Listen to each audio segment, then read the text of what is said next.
Step into the world of success with your brand amplified, the ultimate podcast designed to unravel the intricacies of thriving businesses.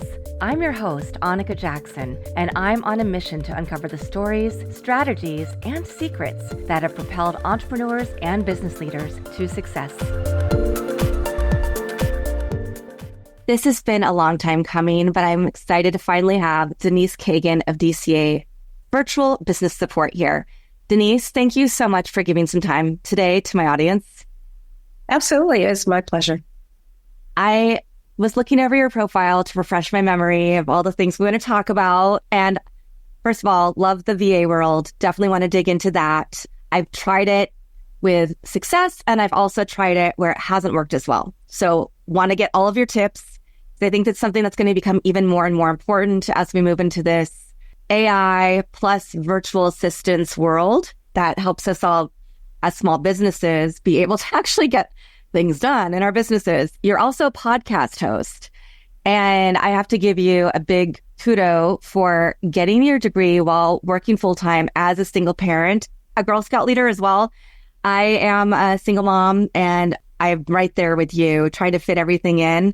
It can be really difficult, whether you're a single mom, single dad, just being a single parent, because I know we want to pour so much into our kids. So that's my quick little tee up of some of the things that I'm interested in talking to you about. But I would love for you to introduce yourself, talk about your experience and what led you into the world of helping create VA support. Absolutely. So first of all, I've been a business owner for 24 years. This company is in year 13 currently. So it's not new. We were remote virtual before, and that was a hot thing. Anybody even knew about that? Right. Well, now I would say some people did, but it was less common than it is now. So we've had a lot of time to kind of perfect the model, if you would, figuring out who to hire, how to hire. And we don't use contractors, which is a little bit different from some other type of virtual assistant companies. So that's a little bit about where I came. And then the other company that I owned prior to this one, it was actually a cleaning company. And interestingly enough, my background, my degree had literally nothing to do with cleaning. But it was science related. Okay. It was definitely science related and quality systems. So I had a good operational and quality foundation, which honestly helps me in developing my business models.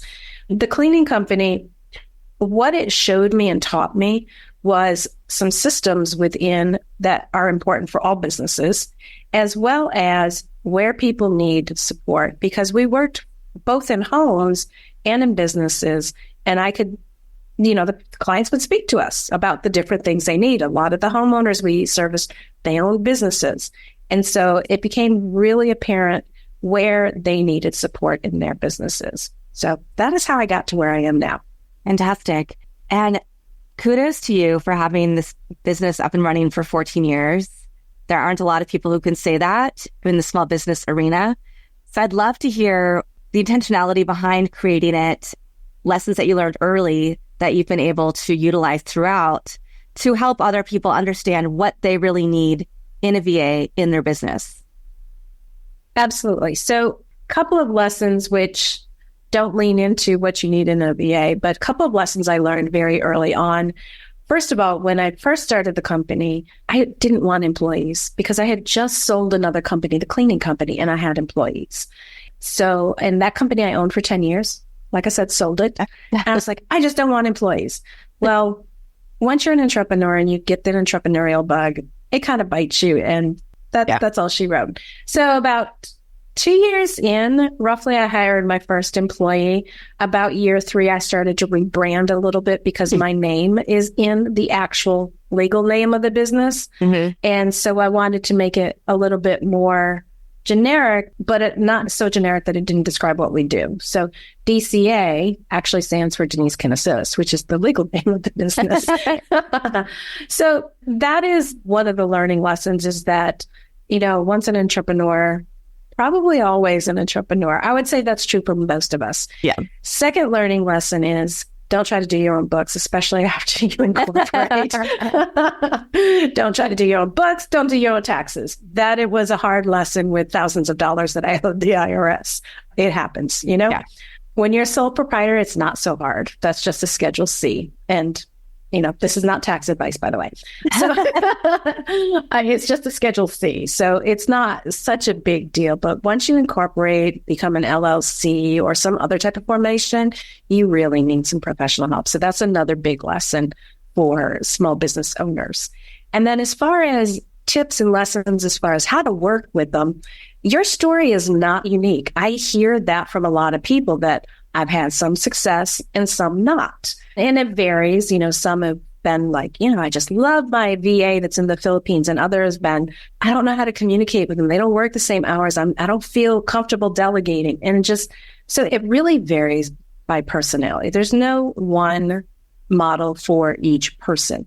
Though what I would say, if you're getting ready to work with a new VA, first of all, vet them and ensure that they have the types of things that you are looking for. Find out if it's a company structure.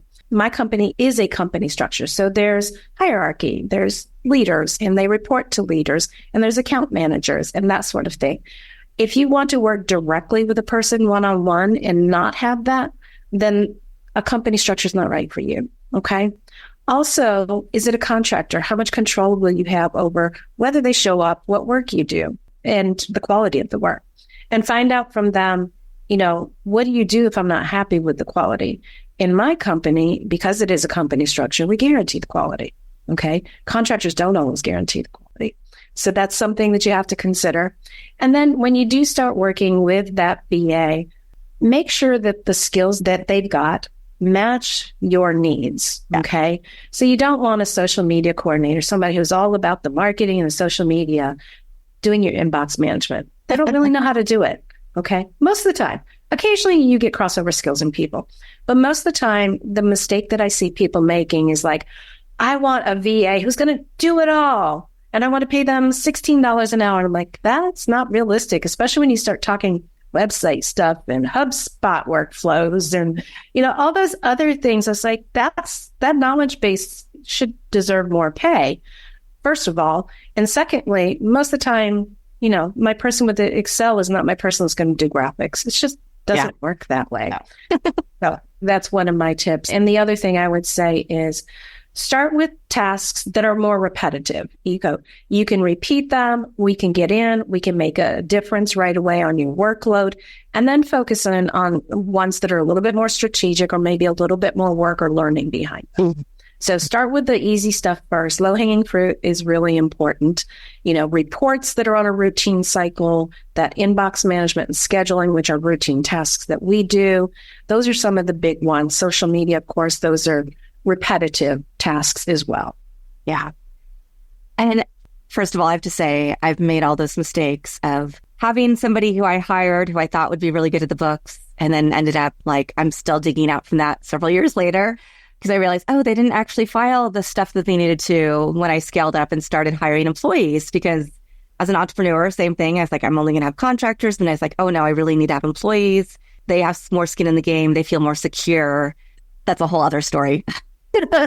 Of other mistakes I made in entrepreneurship, or lessons I learned to be better the next time. And I love that you mentioned that you have employees. So I'd love to hear more about that. What was the decision point when you said, I'm going to hire people as employees, not just as contractors? And is this primarily US-based employees? Do you work globally? Because I know one thing that I came across was it was during the pandemic. I hired people in like 5 different states and wasn't thinking, but each one has different reporting and different, I have to get this number for this state and I have to do this. And that was just a complete jumble that I did not understand. Yes, tax reporting can be very tricky. So we have multiple states that we're registered, somewhere around 12, maybe. Wow. And we count on our payroll company to file all the taxes. That's the other thing. Don't do your own payroll either. Mm-hmm. So we count on our payroll company to file all the taxes, but we have to register there. Okay. Yeah. And if we're going through a registered agent, then we have to maintain that relationship. And we do. Internationally, every country has its own laws related to your payroll and employment, even holidays. And the holidays are obviously not the same as the US. You cannot impose US holidays on somebody that's in France. You have to follow their holiday schedule for that person. And you have to pay taxes there based on however they do it. And if they require you to give 2 weeks of vacation, you have to do that, even if that's not your business model. Wow. So I don't hire internationally. We're too small to really maintain that level of compliance. Okay.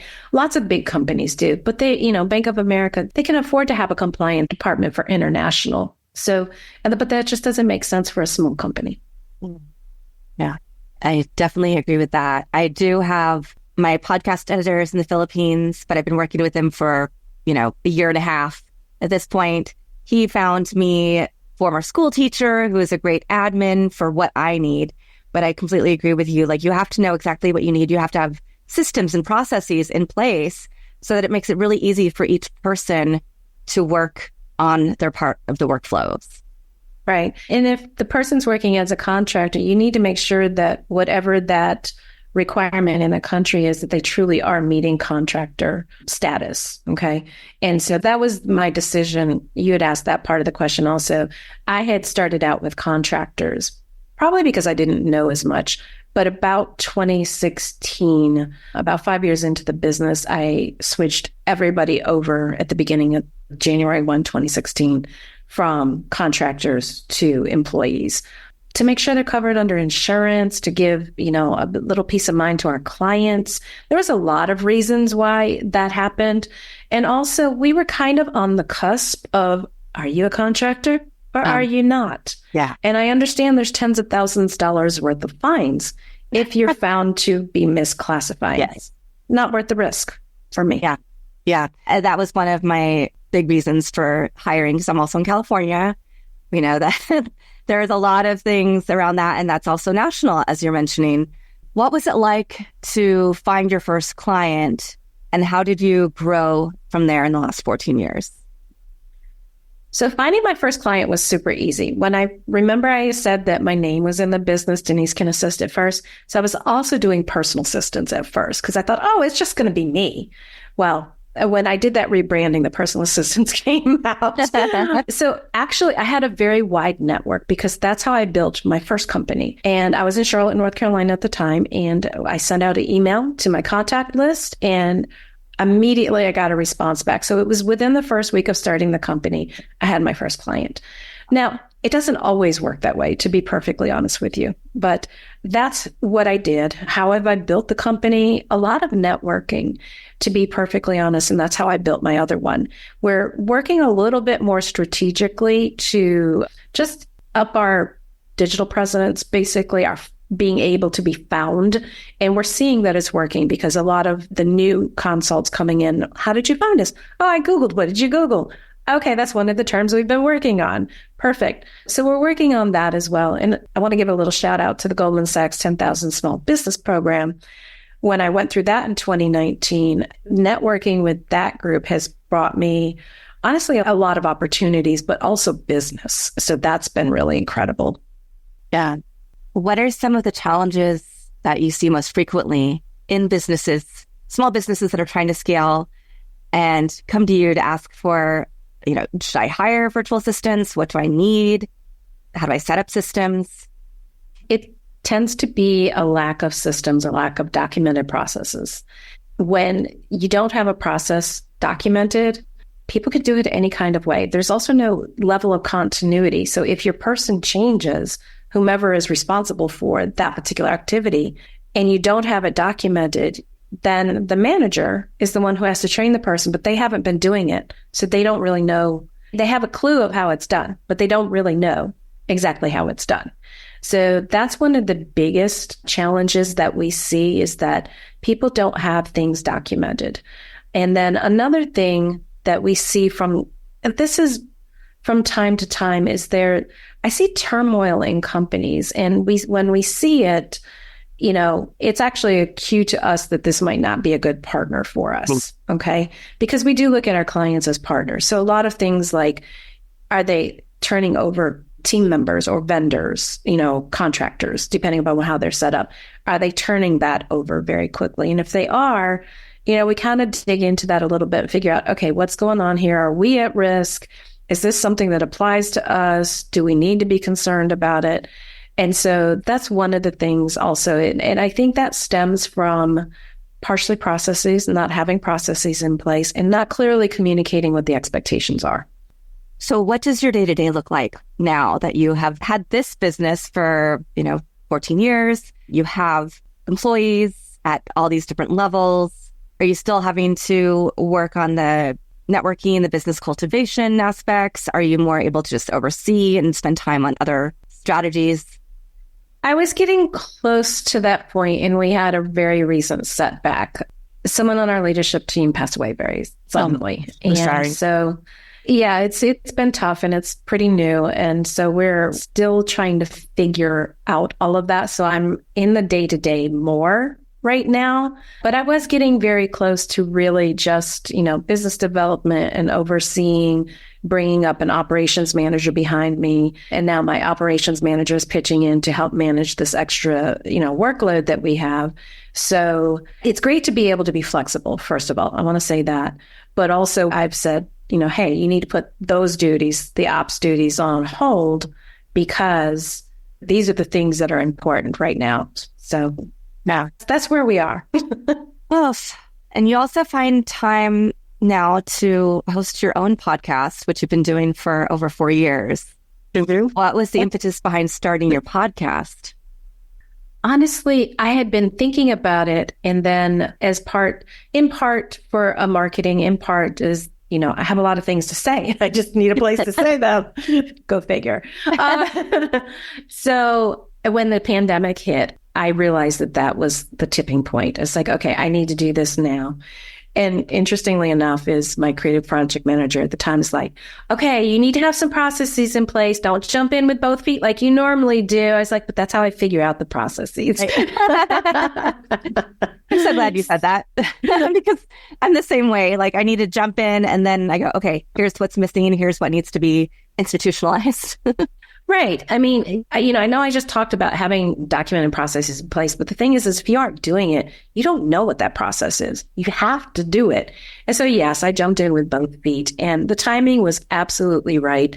We have had some amazing guests over the time. Podcast is called Nurture Small Business. It's available pretty much on every, podcast app there is, iTunes and everything. So yeah, it's been a lot of fun. I've met some very amazing people.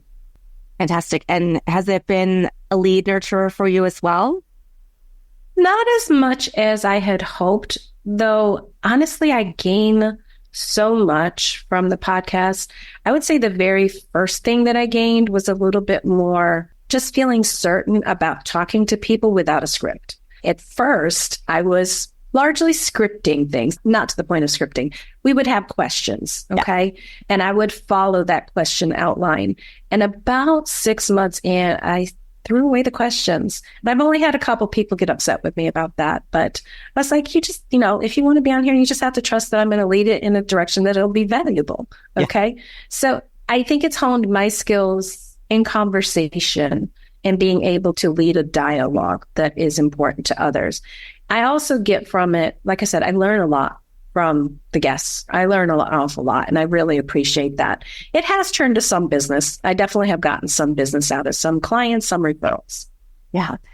I could not agree with you more on all the things you just said. When I started this podcast, it was a very small group of people I was going to interview. I had questions. I didn't want to go off script. I wanted to keep it to a certain, very short time limit so that they were really bite-sized. And then it didn't feel good. So I threw that out the window as well.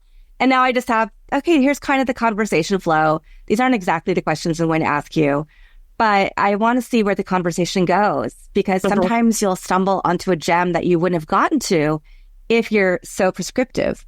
On the other hand, as a publicist, I know when we're trying to prepare clients to go on podcasts or be interviewed, it can be more difficult if we don't have questions. But that's why I think it's so important also to listen to the podcasts and really understand who the host is, what kind of flow they have, so that you can get comfortable Who with their that. audience is. Yeah, all of that. What would you say is something that you aspire to do next in your career, in your podcast, with your business, or starting a new business? I'm actually in the process of bringing up a consulting business. After having been in business more than 20 years, it somewhat makes sense. I consider that my retirement, in quotes, air quotes, career. So that'll be where I get to help people with operations, the things that I have strengths in, the operations, things like, hiring, how to ask the right questions, how to determine if they're the right hire, how to figure out what your ramp up is, which, by the way, a ramp up is how much time you need to get that person in place. And it's not immediately. Most people think it is. It is 100% not. It's about 90 days for my company, to be honest with you. They're semi-proficient at 30, but not until 90 do we really feel like they're really moving on their own. And there's a cost associated with that. So I do the budgeting piece as well. Yeah, all the things that we don't think about when we are diving in and excited about starting a new business. And hiring people. And yes. hiring people. What is a piece of advice that you'd give to somebody, this is kind of a 2 or 3-parter, someone who is starting a new business and knows they need to scale up, and then at the point when they're ready to, I know we've talked a little bit about some of the things people need to do and have in place to hire a VA, but you mentioned a few things early on about what to look for, or if you want a company structure or an individual. If somebody wanted a company structure, they could come to your company. If they wanted an individual, what should they ask? Okay. So the first part is advice on somebody starting a company and know they need to scale up. Planning. Planning is imperative. Plan for all of those things. I use the example of hiring someone. Plan that timeline as well. How long does it take you to hire? How long does it take them to get through your hiring process? For us, it can take 2 weeks because sometimes a background check takes a week to come back. Okay. So it can take 2 weeks, and sometimes it takes 3 days, which is great, but we plan for 2 weeks. How long does it take them to get through your new hire orientation? How long does it take them to get their feet under them and actually be able to service a client with minimal oversight? Okay. So plan that time. The other thing I would say, and that goes for everything, whether you're developing a new initiative, building a new website, every single thing in your company, plan it out. You don't have to go into super detail on some of the things, but on some things you will want to. And here's the reason why. If you're creating a and this is something we've done in our company, we created a training for our leadership team. So as we're bringing new leaders on, this is the training that we give them. Well, it's been in process of being developed, just the training itself, for about 9 months. Everything, that's my piece of advice. Everything takes longer than you think it will. Okay. Everything takes longer. When you start getting what happened there, and this happens often, we started getting into it and go, oh, well, we didn't talk about this. Oh, and this is tangential to this, but they need to know it. And then we had to, outline like, okay, where in the process does this go? What do they need to know first? What are those tangential things that need to be inserted here? And what can go down 3 months later? So all of that had to be planned out. And your other part of the question was with a VA, what type of advice? Additional advice? Yep. Okay. So like I said, starting on repetitive tasks first. Okay. The first thing I would also like to back up and just say, if you have a VA that you're working with and you like them, continue to work with them. Don't go price shopping. Okay. When you find someone who serves your company and they serve it well, don't go price shopping. Okay. It doesn't lend value to yourself or your company. And it may seem counterintuitive if you're trying to save some money, but trying to save money and not getting the same service when you have a good service is a hot mistake. Let me just say. So that's one piece of advice there. The other thing is, if you are going to hire a person on your own, think about in advance what it is you need them to do. Okay. And then ask them about those skills. Tell me about a time when you've managed a CEO's inbox. Okay, great. What company was that? All right. And what type of inquiries did you get? How did you handle those? And they don't have to tell you the company's name. They don't have to tell you the exact communication, so they can still maintain confidentiality. And if they come off with, well, I can't tell you that for confidential reasons, a red flag should go up. They should be able to discuss the duties that they do down into detail, so you get a clear idea of, yes, that person actually knows how to do that. Yeah, I think one of the things that was missing when I was trying to work with a VA company out of Australia, who had a really great mission, because I love volunteer work. I've started nonprofits. I want to help people who are in need. And they were hiring people in different countries in Southeast Asia, training them how to be VAs. But I think there was still a disconnect in that training component and the questions perhaps that they asked and that timeline they were talking about, where, they were managing some things. And I was like, okay, but that's not my voice. That's not my brand voice. This doesn't make sense. It's not working the way that you said it was going to. As a lot of miscommunication and not setting up those proper systems and efforts from the beginning. So I love that that's a piece of advice that you're giving. If everything truly does take longer than you think it's going to. It's great to be optimistic, right? But you also have to make sure that you're giving yourself the grace of time. Absolutely. As business owners, we want everything done now. Yeah. The reality is, now might be 3 weeks. It just is. Things don't happen that quickly. Has there ever been a time when you've had to pivot a VA from one company that they seemed like they were going to be a really good fit, but communication or something happened, and so you had to pivot them to a different company and put another VA in their place and then go through that whole process of onboarding again? Yes, that does happen from time to time, either because somebody's leaving or in a few instances, it's because the person that they've had just either doesn't measure up to their expectations, isn't getting it quick enough. We hire a broad range of folks from retired to college, okay, and some that are just out of college.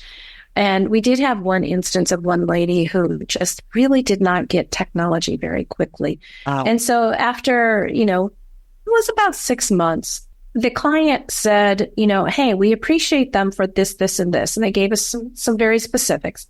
However, we need somebody that can move faster on technology. So we had to bring a new person in and train that person. So it does happen.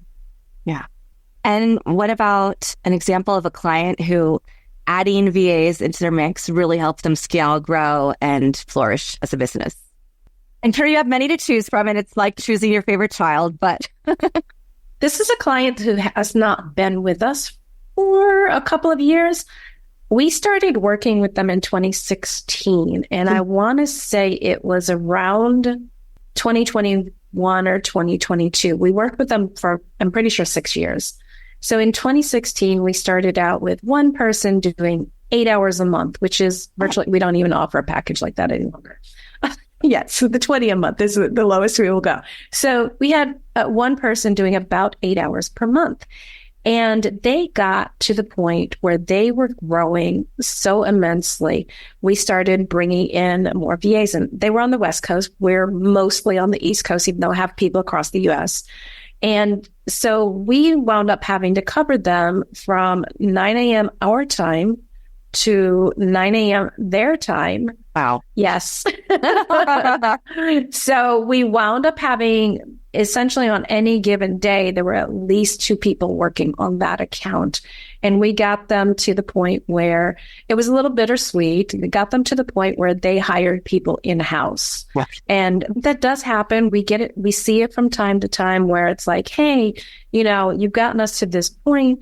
We're really grateful. We've grown a lot, but we need to go ahead and, have somebody in-house now. It is a little bit more affordable to have somebody in-house than a VA service, but there's also things that you have to do when you pay somebody yourself. You have to hire them. You have to train them. You have to pay for ads. You have to pay the taxes, any benefits, all of those things, and all the management of them and training, bringing them up. So, and those are all things that we do. So even though you're saving money, there's some other things. And I have some clients that stick with completely a contractor model, and it works for them. And I have some clients that don't. Yeah. But kudos to helping them grow and scale to that point and saying yes to the 9 to 9. That's a big. We don't do that anymore. Okay. I was like, wow. Well, and speaking of cost and expense, what is a good amount of money for somebody to put aside in their business to hire their first virtual assistant? I would say it depends upon where you go. We're probably about mid-range, okay, for an agency, okay? You can work with individuals, and some of them are more expensive than us, and some of them way less expensive than us. So for 20 hours a month, our fee is $900, okay? So it winds up being about $45 an hour. You've got people that, let's just say, if you can't put aside $500 for your virtual assistant, you're probably not ready to do that. Yeah. Thank you. I think that's going to really help the audience understand the different levers and levels at which they can start implementing these kind of strategies. Denise, I always ask guests, of course, what's the easiest place to find you? Would you prefer people to go to your LinkedIn, to your website to get more information? Actually, both of those places are great. So LinkedIn, it's just Denise Cagan, Cagan. You can find me easily. And then on my website is dcavirtual.com. If you go to the contact, submit a form, or click, I think you can schedule a call. The call gets scheduled with me. So absolutely, either way is fine. Yeah, fantastic. And do you have one last nugget that we didn't cover or that you really want to emphasize to the audience? Yes. Generally get help before you actually really, really need it, because when you're in the throes of things, that's not the time to try to spend time with somebody training them. Yeah, great. And I always ask if you have a favorite quote, mantra, verse, family motto, poem, some words that really resonate and help you get through life, get through your business, get through every day, any of those, so just words that inspire you. If you look for good, you'll find it. Love that. Such a firm believer. Well, I have really enjoyed our conversation.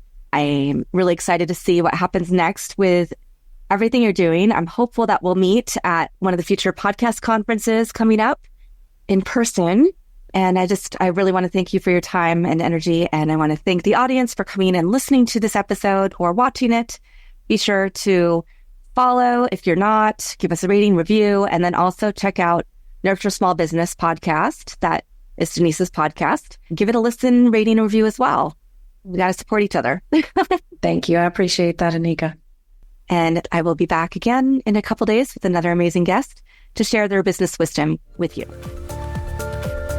Thanks for listening or watching to this episode of Your Brand Amplified. Don't forget to leave us a rating or review on your favorite podcast listening platform. And if you want to learn more, check us out at yourbandamplified.com.